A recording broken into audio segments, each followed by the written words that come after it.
क्रूस के पीछे चलो अपने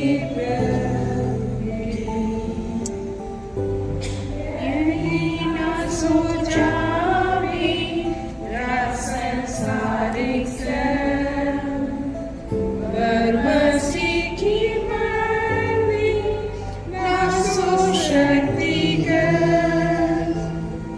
उस पर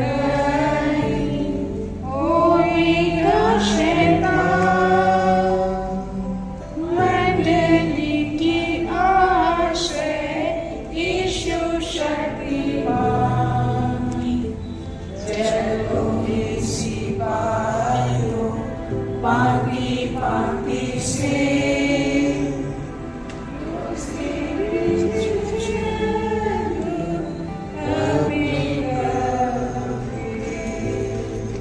हर वर्ष की भांति हम आज के दिन धन्य कुमारी मरियम का समाचार पाने का दिन मना रहे हैं। यूँ तो हर साल हम इसे 25 मार्च को मनाते हैं, लेकिन इस बार पवित्र सप्ताह होने के कारण हम आज इसे मना रहे हैं। यह दिन इसलिए खास एवं ऐतिहासिक है क्योंकि पवित्र आत्मा के द्वारा मरियम को गैब्रियल स्वर्गदूत संदेश देते हैं कि वह हमारे उद्धारकर्ता की माता बनेगी। वह इस संदेश को पाकर अपने परमेश्वर से मैग्निफिकेट के माध्यम से प्रार्थना करती है। आइए हम मरियम के बारे में संक्षिप्त परिचय सुने। मरियम दाऊद के वंश से थी और यह यहूदा प्रदेश के गलील नगर में रहती थी। वह कुंवारी थी और परमेश्वर के भय में पवित्रता से चलती थी। इसलिए परमेश्वर ने मरियम को चुन लिया कि उसी के द्वारा वह अपने इकलौते पुत्र को इस संसार में भेजे कि संसार का उद्धार हो और हम पापों से छुटकारा पाए। यशायाह 7:14 में भविष्यवाणी होती है। स्वर्गदूत अपना दर्शन मरियम को देते हैं। मरियम घबरा जाती है। मरियम स्वर्गदूत की बात मानकर परमेश्वर पिता की इच्छा पर चलती है। मरियम इलिशिबा को सलाम करती है। यूसुफ सूचना पाकर उदास होते हैं। यूसुफ और मरियम का जनगणना। यीशु का जन्म गौशाले में होता है। गरेड़िए अपने भेड़ बकरियों के साथ दंडवत करते हैं। 3 ज्योतिषियों का भेंट यीशु बालक के लिए लाते हैं। इस तरह मरियम यीशु को जन्म देने के बाद 12 वर्षों तक उनकी परवरिश करती है। मरियम एक प्रार्थना करने वाली महिला थी। मरियम के इस जीवन से हमें शिक्षा मिलती है। मरियम परमेश्वर की चुनी हुई थी।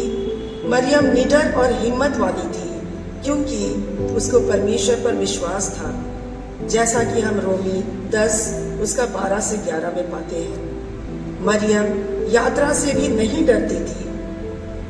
भजन संहिता 121 7 से 8 पद में हम पाते हैं, परमेश्वर मरियम की रक्षा करके पति यूसुफ के द्वारा करते हैं।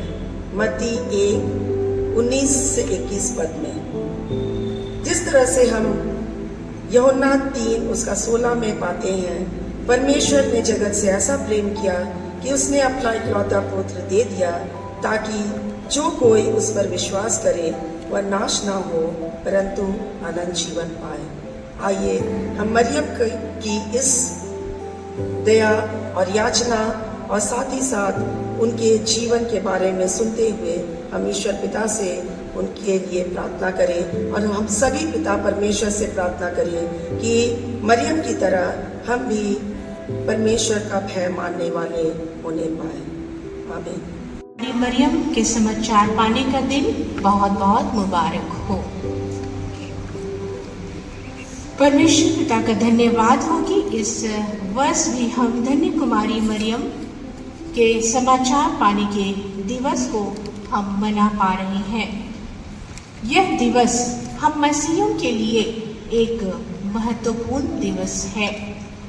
इस दिन यीशु ख्रिस्त हमारे उद्धारकर्ता के देह धारण का संदेश कुमारी मरियम को जिब्राइल स्वर्गदूत के द्वारा प्राप्त हुआ। यह परमेश्वर का धन्यवाद देने का दिवस भी है, क्योंकि उसने इसी उपाय से उद्धारकर्ता को देह धारण कर जगत में भेजा।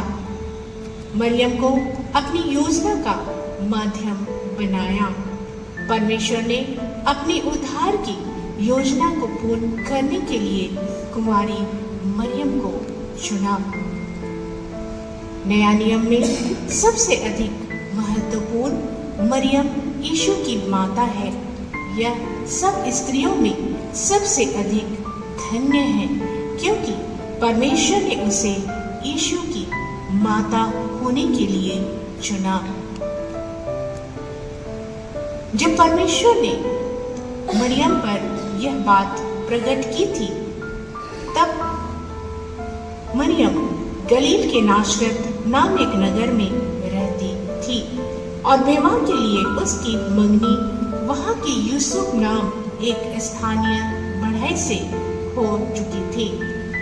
परमेश्वर ने मरियम पर प्रकट किया कि वह कुंवारेपन में ही गर्भवती होगी।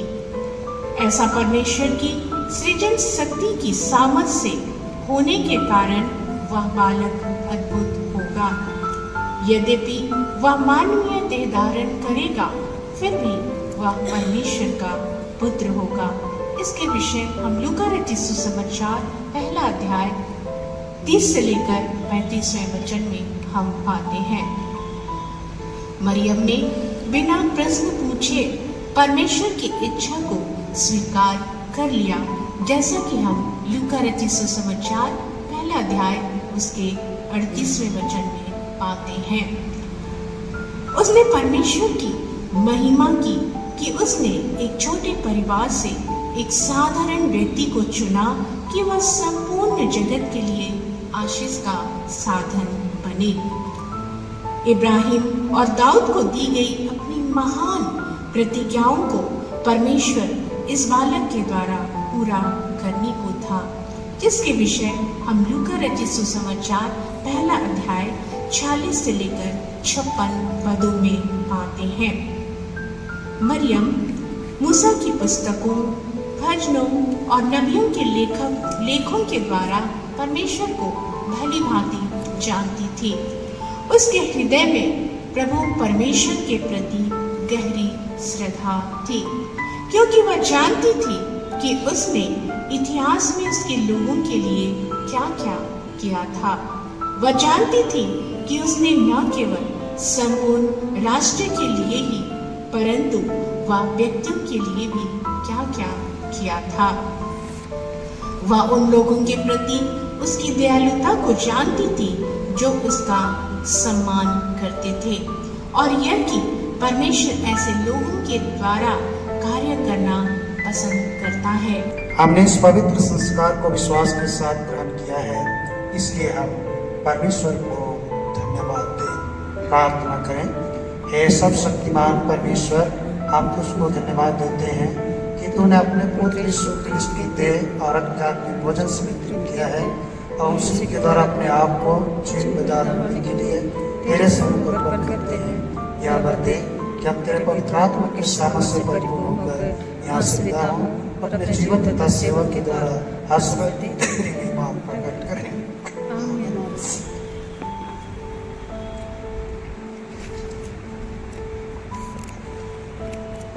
परमेश्वर की शक्ति जो सारी समझ से परे है, परमेश्वर के और उसके पुत्र हमारे प्रभु यीशु ख्रिस्त की ज्ञान और प्रेम में आपके हृदय विचारों को सुरक्षित रखे।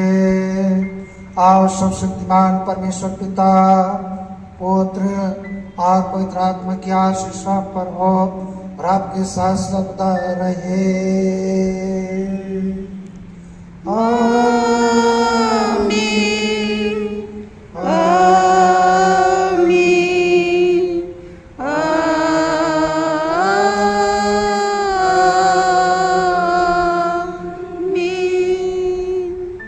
होकर जाइए, प्रभु से प्रेम रखिए और उसकी सेवा कीजिए।